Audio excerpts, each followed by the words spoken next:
Biri sana nerelisin diye sorduğunda verdiğin cevap sadece bir şehir ismi değildir. Kayseriliyim dediğinde karşındakinin kafasında ticari bir zeka şablonu açılır. İzmirliyim dediğinde rahatlık profili yüklenir. Peki ya astrolojik olarak nerelisin? Hiç düşündün mü? Çünkü yükselen burcun yani ASC sadece senin maskeni değil, senin bu dünyadaki ruhsal koordinatını da verir.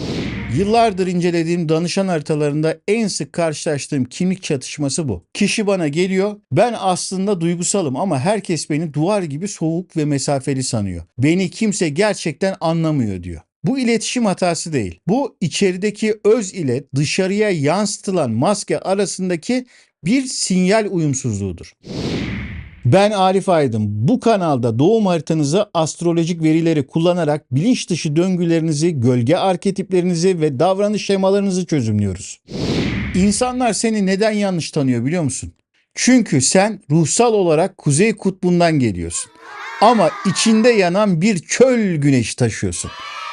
Dışarıya verdiğin konum bilgisiyle içerideki gerçek sen arasında bir sistem uyumsuzluğu var. Bugün o maskeyi indirecek ve o sinyal hatasını kalibre edeceğiz. Astrolojiye yeni başlayanların çoğusu yükselen burcu sadece doğum saatiyle bulunur zanneder. Ama bu eksik bir bilgidir. Yükselen burç senin dünyada doğduğun konumun koordinatlarına göre hesaplanır.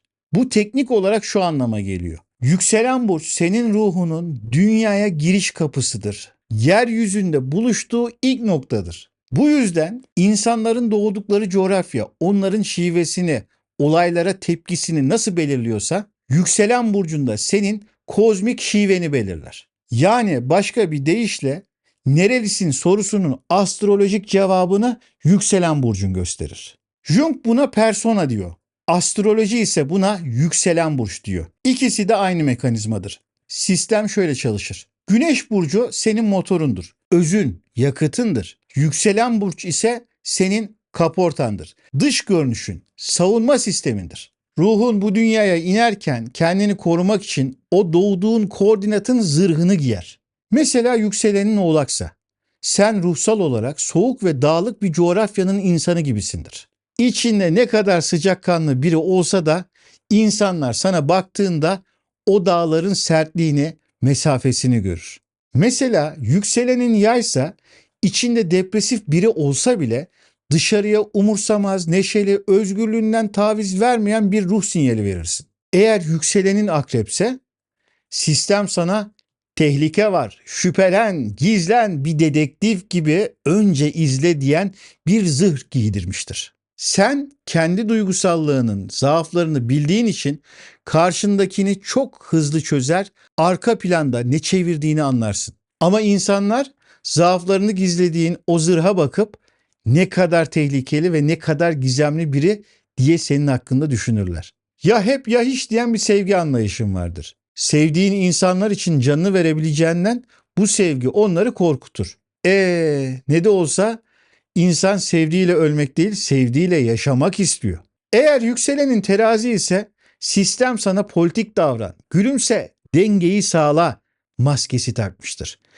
İçeride fırtınalar kopsa da sen o politik kibarlık maskesini çıkaramazsın.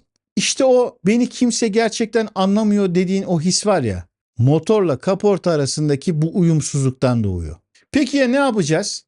O maskeyi söküp atacak mıyız? Hayır.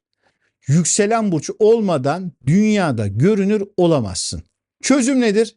Çözüm kalibrasyondur. Her şeyin bir formülü var. Bunun da formülü şudur. Dışarıdaki koordinat içerideki merkeze hizmet etmelidir. İnsanlara ilk bakışta nereli imajı verdiğini fark et. Ve o imajı, o maskeyi bir duvar olarak değil, bir vitrin olarak kullan. Unutma, vitrini güzel diye kimse dükkanını satın almaz. Ama vitrin kirli ise kimse içerideki o muhteşem hazineyi merak edip içeri girmez. Senin görevin içerideki kaliteyi o vitrinden doğru yansıtmaktır. Senin kader sandığın şeyin aslında yönetilebilir bir yazılım, bir davranış şeması olduğunu biliyorsun. Eğer ben bu maskelerin arkasına saklanmıyorum, kendi vitrinimi kendim yöneteceğim diyorsan, şimdi bu videoyu beğen, kanala abone ol ve bildirimleri aç. Kendi sisteminin direksiyonuna geçenler zaten kendini belli eder. Yorumlarda görüşürüz. Ama dur, bitmedi. Kendi kimliğini kalibre ettin. Maskeni tanıdın. Peki ya yan koltuğa oturan kişi? Hayatına aldığın o partnerle gerçekten uyumlu musun? Yoksa birbirinizin gölge arketiplerini mi tetikliyorsunuz? Bir sonraki videoda ikili ilişkilere, aşk uyumuna ve sinastri haritalarına gireceğiz. Ruh eşi mi yoksa bilinçaltı tuzağı mı? Orada görüşürüz.